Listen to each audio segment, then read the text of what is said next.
Thank you so much. So my talk is called How the Theremin Changed the World. This is the theremin. I remember the exact moment that I saw a theremin for the first time. I went to see a band called the Octopus Project from Austin, and they were on stage in this club. I walked in, and there was a woman manically waving her hands around this box. And I had no idea what the box was, but I knew that I needed one. It was just love at first sight. So later that night, I found out that the box has a name. It's called the theremin. It's named after its inventor, Lev Theremin, and it was invented in Russia in the 1920s. This is the only instrument that you play without touching it. And it is considered by many people to be the most difficult instrument in the world to play, just because unlike the piano, I mean, this has no keys, it has no frets, it has no strings. It is an instrument that you play by waving your hands around two antennas. So this antenna controls the pitch, and this antenna controls the volume. And so by waving your bare hands around these antennas, you actually pull music out of thin air. So back to my story. I needed a theremin, so I went to Moog Audio, which is a store in downtown Toronto that specializes in selling electronic instruments. And I remember telling the guy who was helping me that I wanted to try the theremin to see if it was intuitive to me. And the guy laughed, and he's like, "This is the most unintuitive instrument ever invented. We've had one here for years. None of us can figure out how to play it, but you can try it if you want to." So I did, and the very first time I lay hands off the theremin, I could play a scale.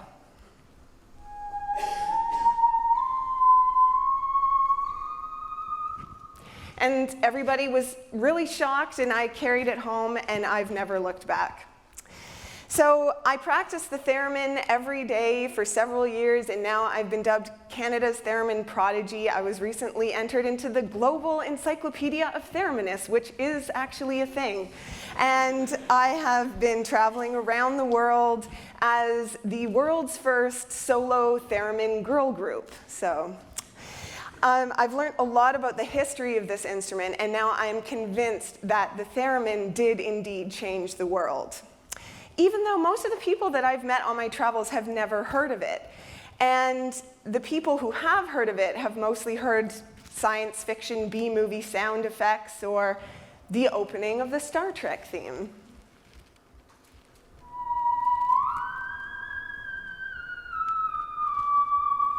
Which was not played on a theremin, actually.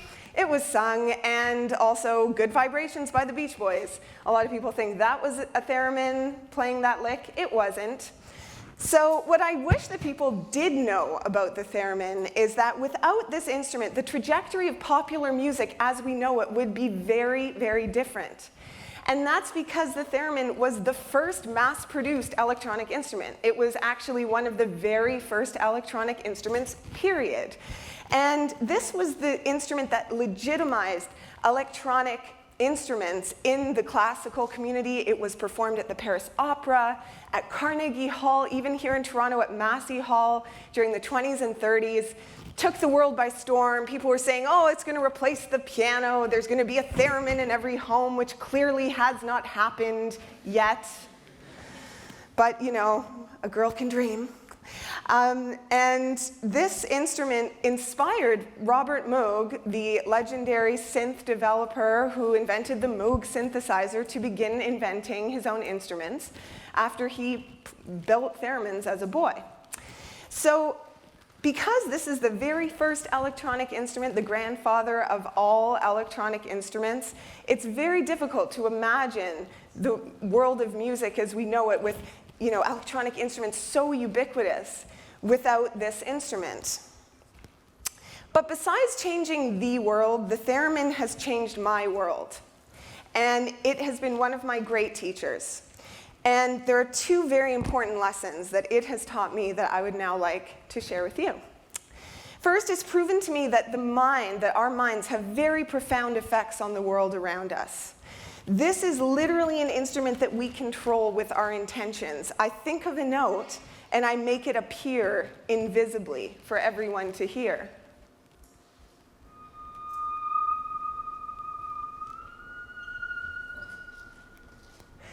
So the next time somebody tells you that your thoughts and energy cannot affect the world around you, please tell them to Google the theremin.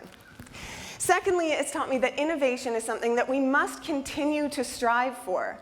And I think that living now in the 21st century, it's very easy to think, oh, you know, everything's been done, so there's really no use in trying to do anything new. But that is just not true. And imagine, you know, if Mr. Theremin had believed that. I mean, this instrument would not be here in front of me right now. And so I think that, you know, when I use the theremin to make my own pop music in this year, it sounds very different than it did when it was invented in 1920. And I can combine it with different elements, with my laptop, with different effects, with different software, with my voice, with projections, and come up with something that the world has never before seen or heard. So by holding true to those things that make us different, I mean, I'm not special. Everybody in this world is an individual. And if we hold on to that and express those differences through our work, our art, our hair, then it'll only increase tolerance, diversity, and further innovation. So let the pessimists tell us that there is nothing new under the sun. To a certain extent, they're right. I mean, the pieces are all here. But how we combine them, what we do with them, is completely up to us. And as the theremin has shown us through its history and continues to teach me every time I play it, action makes the impossible possible.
Said I'm leaving.